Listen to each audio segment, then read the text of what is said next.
आज की क्लास में हम लोग सीखेंगे जरूरी शब्द, उससे भी ज्यादा जरूरी उनको इस्तेमाल कैसे करना है, उस पे हमारा फोकस ज्यादा रहेगा।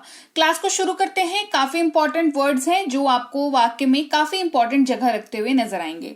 क्लास को शुरू करने से पहले आप देख रहे हैं समृद्धि इंग्लिश एकेडमी। मैं हूं प्रीति मैम। सब्सक्राइब करके बेल नोटिफिकेशन ऑन कर दीजिएगा ताकि आगे के आने वाली क्लासेस आपको नोटिफिकेशन समय पर मिलती रहे और आप टाइम पर आकर के क्लासेस को अटेंड करते रहें। सबसे पहला शब्द है सिंस। इसका इस्तेमाल आपने बहुत सारे लोगों को करते हुए देखा होगा। इसका मतलब होता है से। क्या मतलब होता है? से।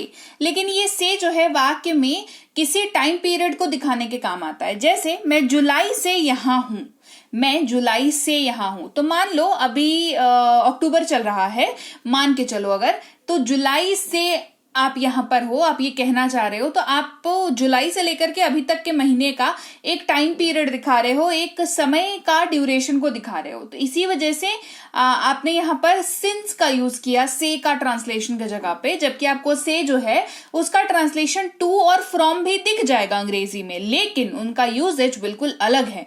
वहीं पर आप जब टाइम स्टैम्प को दिखाना चाहें, टाइम ड्यूरेशन को दिखाना चाहें, तो सिंस का यूज आपने करना है। I have been living here since July. I have been living here since जुलाई। क्योंकि आपको फिक्स पता है कि आप किस टाइम ड्यूरेशन की बात कर रहे हो, तो आप सिंस का यहां पर यूज करोगे। के द्वारा या के माध्यम से इस्तेमाल करते हैं शब्द थ्रू का। किसका यूज करते हैं? थ्रू का। जैसे मैं खिड़की के द्वारा अंदर घुस गया, I entered through the window. अब समझो इसका यूज कैसे करते हैं।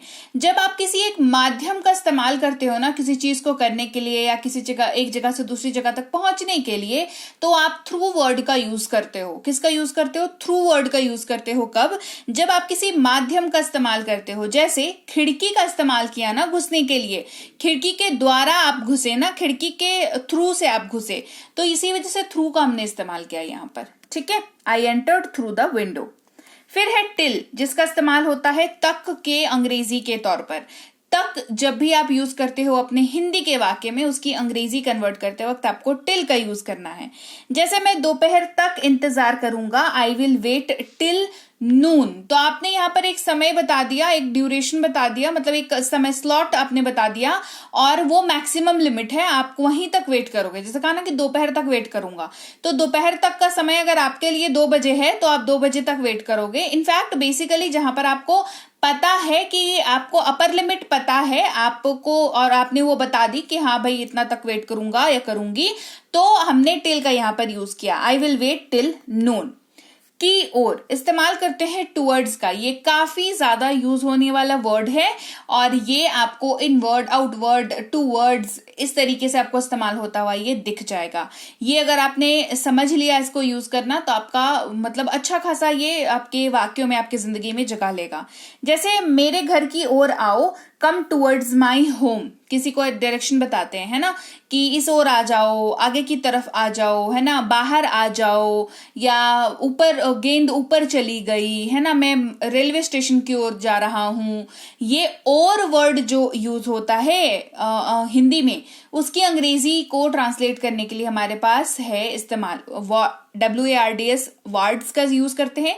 उसके आगे डायरेक्शन हम लोग लगाते हैं, टूवर्ड्स, है ना, towards railway station, towards market, towards airport, towards her home, towards my home, इस तरीके से यूज करते हैं इसको। फिर है जब तक। इस्तेमाल करते हैं शब्द अंटिल का। देखो इसके पहले तक बताया, अभी अंटिल बता रही हूं, ठीक है, जिसकी हिंदी होती है जब तक, है ना। यहाँ पे अपन कंडीशन लगाते हैं। जैसे रुकिए जब तक बारिश रुक न जाए। यहाँ पर हमें टाइम नहीं पता है। तक हमने तब लगाया था, टिल हमने तब लगाया था जब हमें टाइम पता था कि दोपहर तक इंतजार करेंगे, पर बारिश कब रुकेगी ये हमें नहीं पता है। तो जब आपको कंडीशन का टाइम ड्यूरेशन नहीं पता हो तो अंटिल का यूज करते हैं, क्योंकि हम लोग यहाँ पे कंडीशन का यूज कर रहे हैं और कंडीशन सेटिस्फाई होगी तब हम काम करेंगे। कंडीशन सेटिस्फाई होने में कितना वक्त लगेगा ये हमें नहीं पता। सो बेसिकली आप ऐसे इसको याद रख सकते हैं कि टिल आपको तब यूज करना है जब आपको समय पता हो, और अंटिल तब यूज करना है जब एक कंडीशन को फुलफिल करना है और कंडीशन के लिए आपको प्रॉपर समय नहीं पता हो। Wait until it stops raining, रुकिए जब तक बारिश रुक ना जाए, wait until it stops raining. फिर है के लायक, इस्तेमाल करते हैं शब्द वर्थ का, अच्छी किताबें हमेशा पढ़ने लायक होती हैं, good books are always worth reading, good books are always worth reading. लायक, किसी चीज की कीमत की बात करते हैं यहाँ पर, इन टर्म्स ऑफ मनी भी हो सकता है, इन टर्म्स ऑफ वैल्यू भी हो सकता है। जैसे कुछ किताबें होती है ना जिनको आप पैसे से नहीं तोल सकते, उसका ज्ञान इतना ज्यादा है, उसका इंपॉर्टेंस इतना ज्यादा है, उस इंपॉर्टेंस को अगर आपने जिंदगी में अपने उतार लिया तो फिर आपको पूरी जिंदगी फिर पलट के देखना नहीं पड़ेगा। तो ये क्या हो गया, ये वैल्यू क्रिएट किया इसने, है ना। जैसे अभी आप ये क्लास अटेंड कर रहे हो, ठीक है, तो इस क्लास की वर्थ क्या हो सकती है, आप इस क्लास के मुझे पैसे दे दोगे, ये वर्थ हो सकती है क्या इस क्लास की? नहीं हो सकती है, क्योंकि आप इस क्लास में जितना ज्ञान अर्जित करोगे, जितना ज्ञान आप लोगे इस क्लास में, वो आपको आपके लाइफ को चेंज करेगी। तो ये क्या है, ये पैसे की बात नहीं है, यहाँ पर ये क्लास आपके लाइफ में वैल्यू ऐड कर रही है, आपके लाइफ में ये जो है एक बदलाव लाने का एक छोटा सा प्रयास कर रही है। तो ये किस लायक है, ये क्लास किस लायक है, आपकी जिंदगी में एक बदलाव लाने के लायक है, तो ये इसकी कीमत है ना।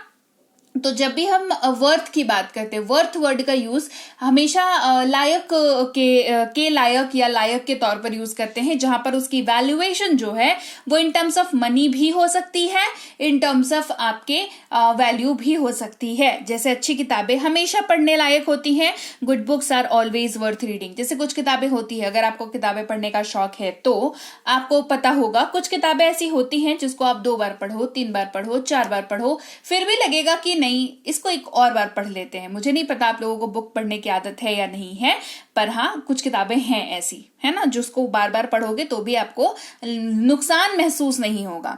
क्लास आगे बढ़ाते हैं। साथ में इस्तेमाल करते हैं शब्द विथ का, उसके साथ जाओ गो विथ हिम, उसके साथ जाओ गो विथ हिम। के अंदर या अंदर इस्तेमाल करते हैं शब्द विद इन का, 1 घंटे के अंदर वो पुणे पहुंच गए, within 1 hour they reached Pune, है ना।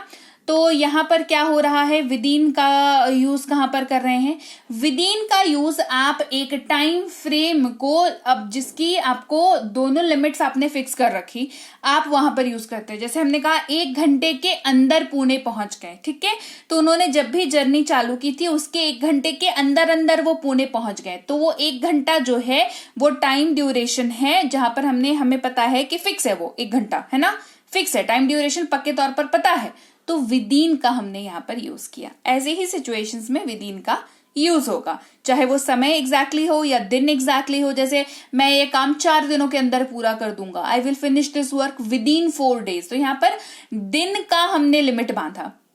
तो जब भी आप समय का लिमिट बांध देते हैं तो विदिन का यूज करते हैं, और काम को उसी लिमिट के अंदर पूरा करना होता है। फिर है के बगैर या के बिना, इस्तेमाल होता है विदाउट का, कोई चीज किसी चीज के बिना अगर आप बात कर रहे हो, जैसे आप मोबाइल के बगैर नहीं रह सकते, you can't live without mobile, you can't live without mobile, है ना। आजकल तो मोबाइल पे ही पूरी दुनिया, पूरी जिंदगी लोगों की चल रही है, तो ये बात तो सही है कि मोबाइल के बिना लोग नहीं रह सकते हैं।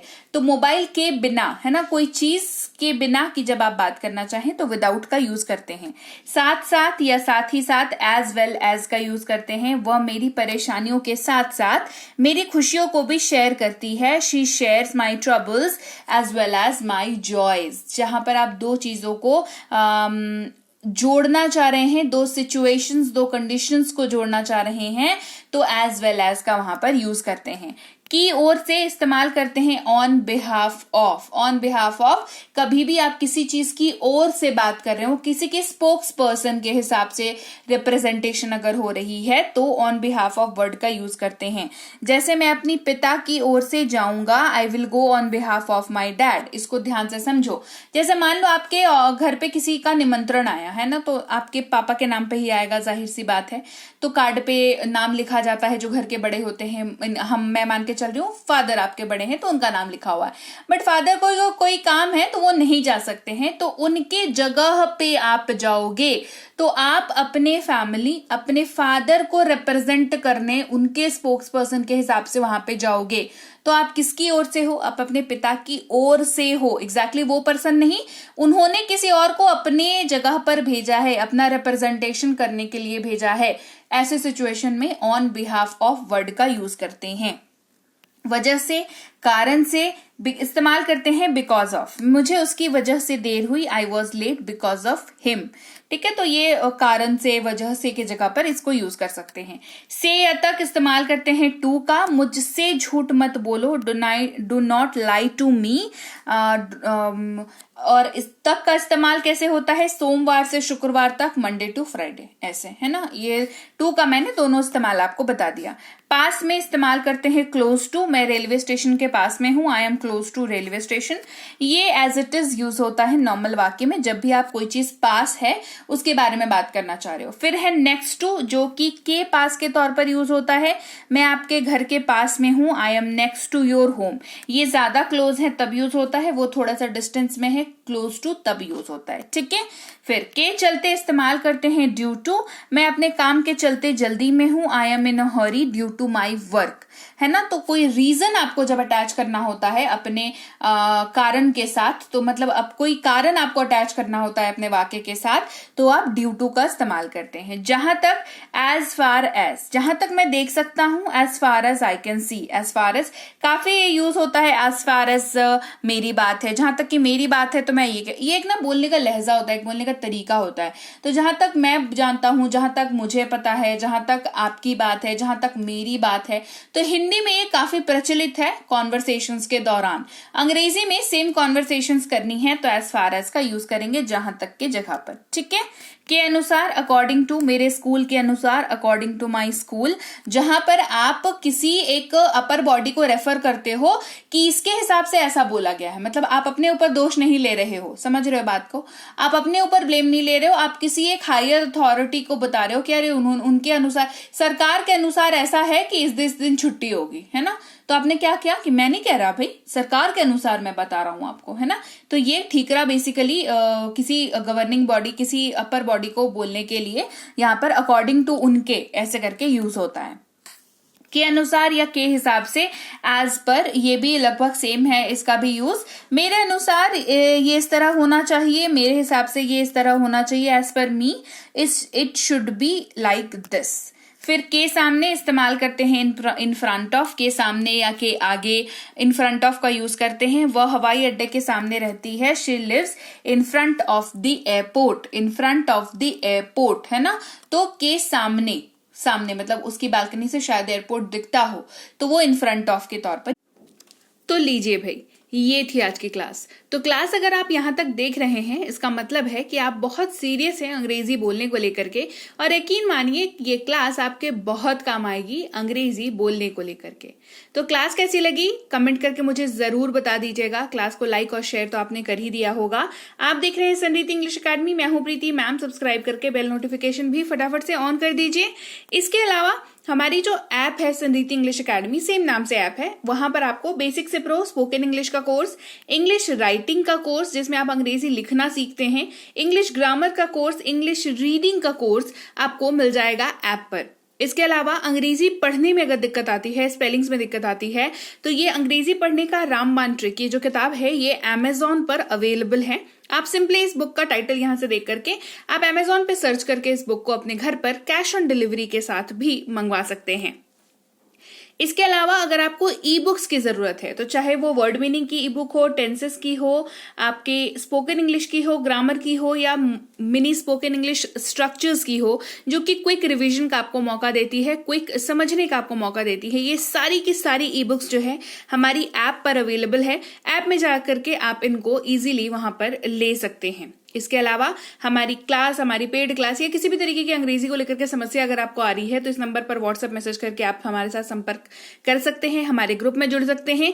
और इस किताब को मंगवाने के लिए भी आप सिंपली इस नंबर पर व्हाट्सएप मैसेज करके भी इस किताब को अपने पास मंगवा सकते हैं। और हमारा ऐप कुछ ऐसा दिखता है गूगल प्ले स्टोर पर, वहां पे आपको यहाँ पर इंस्टॉल कर लेना है ऐप को अपने मोबाइल पर। इसके अलावा व्हाट्सएप का ग्रुप हमारा जरूर ज्वाइन करके रखें, रोज की फ्री क्लासेस आपको मिल जाती हैं। टेलीग्राम का चैनल हमारा जरूर ज्वाइन करके रखें, वहां पर भी आपको क्लासेस मिल जाती हैं, कुछ इंपॉर्टेंट अनाउंसमेंट होता है वो भी आपको पता चल जाता है, और ऐसे आप जो है अंग्रेजी के संपर्क में बने रहते हैं। तो thank you so much for watching आज की क्लास को। मैं आपसे मिलूंगी आपकी अगली क्लास में। Till then thank you so much for watching. Stay tuned to Sanriti English.